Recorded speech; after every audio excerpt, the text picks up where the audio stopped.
Hi, I'm going to show you part 2 of this chapter, which is talk about pricing in brand management. And the context is divided into 3 parts. The first part is competition and pricing.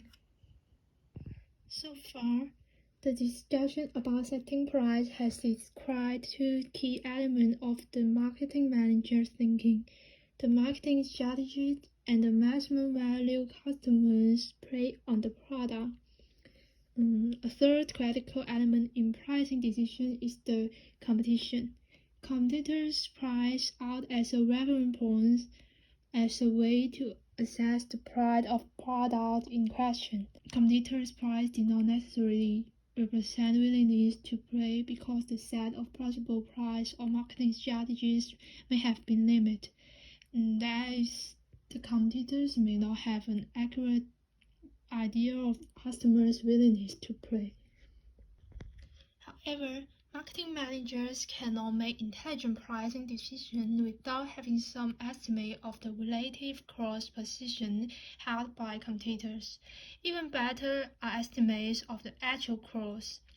An understanding of the cost structure of the market provides at least 2 types of help.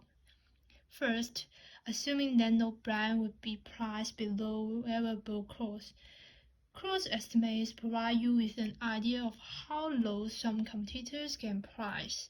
This can be very useful in a price battle in which prices are going down. Second, cost estimates give you some idea of margins in category or industry. Using data on sales volume, which are usually easy to obtain, and information on the marketing program's costs, you can estimate total profits. This can be important information in forecasting the likelihood that a product will stay in the market or estimating the amount of money a competitor has to put behind a brand's marketing strategy. Costs can be estimated in several ways. A common approach for manufactured products is to use reverse engineering to analyze the cost structure. You should purchase competitors' products and take them apart, studying the cost of the components and packaging. Another way to estimate costs, or at least margins, is to use publicly available data on the competitors. Based on annual reports and the like, you can ascertain average margins. Particularly for manufactured products, it is possible to understand current costs and forecast future costs through the use of experience curves. As for the cost of delivering service, they are more difficult to estimate. But we can estimate relative cost position by examining the number of employees, looking at efficiency ratios such as sales per employee, and assessing other similar measures. Again, it is particularly useful to understand the cost structure by becoming a customer of a competitor's service. We suggested earlier in this chapter that costs should have limit to do with the pricing decision other than to act as a floor or lower limit for price. In a non-marketing driven film, through cost past some target margins are used to set price. This approach totally ignores the customers. The resulting price may be either above or below what the customer is willing to pay for the product. Other problems exist with using costs to set price. First, there are at least 4 different kinds of costs to consider. Development costs are expenses involved in bringing new products to market. Often these costs are spread out over many years and sometimes different products. A second kind of cost is overhead costs, such as the corporate jet and the president's salary. A third kind of cost is direct face cost. These costs, such as the marketing manager's salary and product-related advertising and promotion, are associated with individual products but do not vary with sales volume. Finally, there are variable costs, the per unit cost of marketing the products or delivering the service. Therefore, one problem with using costs to set price is that several kinds of costs are related in different ways to an individual product. A second problem with using costs to set price is that they may be a function of volume and as a result may be difficult to know in advance when development marketing plans. In most instances, customers do not care what the firm's costs are, but costs still do important role in pricing. In the new product development process, the project cost and price determine whether a product is forecasted to be sufficiently profitable to be introduced. As is said before, the key pricing decision becomes how much of the customer value to keep or give away.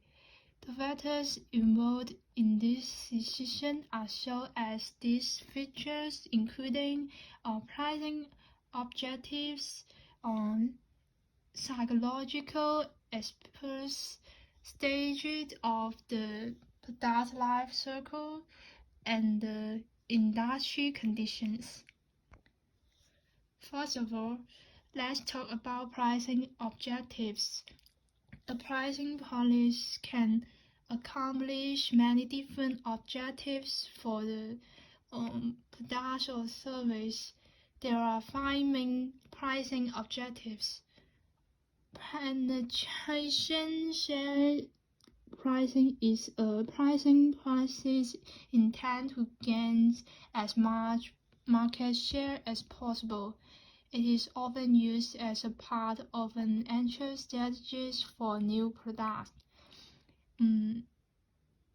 It entails giving most of the values to the customers and retaining a small margin.